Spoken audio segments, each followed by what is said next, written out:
Kasama na naman natin ang coach of the game sa gabi ito. Walang iba, ang back-to-back champion ng BOP na walang iba kundi ang El Compadre, team owner at coach ng head coach ng El Compadre home court. Coach, mukhang talagang sunod-sunod na momento mo ngayon. Ano ba ginagawa mong paghahanda ngayon?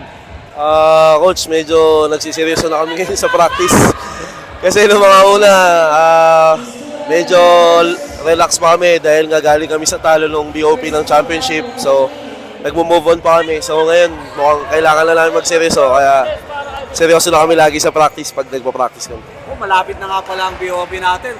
Sino ba yung mga import? Share mo naman ako, sino ba ang import na napipili mo ngayon? Actually, Coach, wala pa kaming final lineup. Pero, lagi naman kaming same eh. Lagi naman same yung lineup namin. So, nagdedepende lang kami sa import and sa yung mga pwede namin idagdag sa game namin. Ngayon, pwede ka na magdalawang import. Isa lang pumapasok. Sa kuhan talagang nung nakaraan, medyo nagkaroon lang ng little mistake nung nakaraan. Yung mga, alam mo yung mga player, minsan nag-over-kumpiyansa. Akala nila, siyempre, unang nanalo kayo. Parang hindi sihiyang sa inyo yung unang nanalo eh.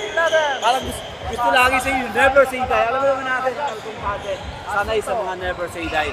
Ngayon, Coach, babalik tayo dito sa D-League.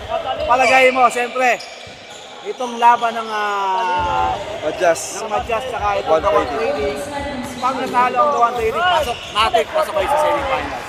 Ngayon, kung magkakatrikutin, magkakaroon tayo ng Quotient system. system. Palagay mo, makakapasok kayo sa semifinals.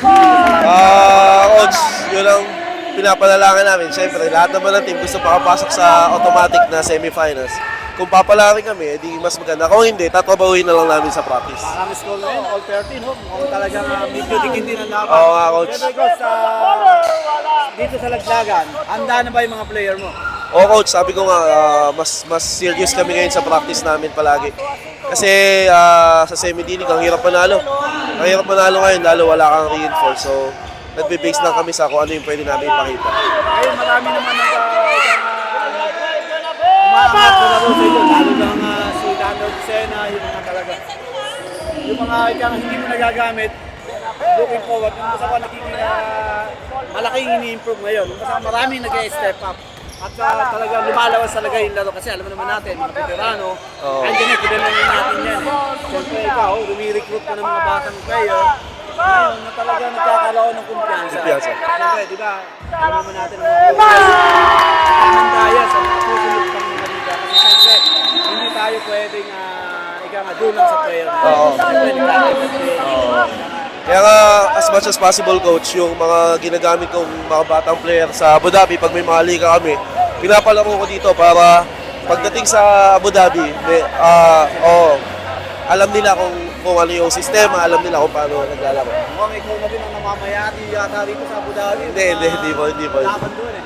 Madaming magagaling na team sa Abu Dhabi, yun nga lang, hindi nila tinatry na sumubok sa Justville. Pero alam ko na yung mga team na naglalaro sa Abu Dhabi, kaya nila. Kaya subukan nila na, siyempre, tayo dapat, ang laro natin talagang looking forward tayo. Siyempre, doon tayo sa makikilala. Sa kuhan, pag puro mga unrated lang, talagang medyo kailangan maganda talaga yung mga malakas, mga ganitong bakbakan.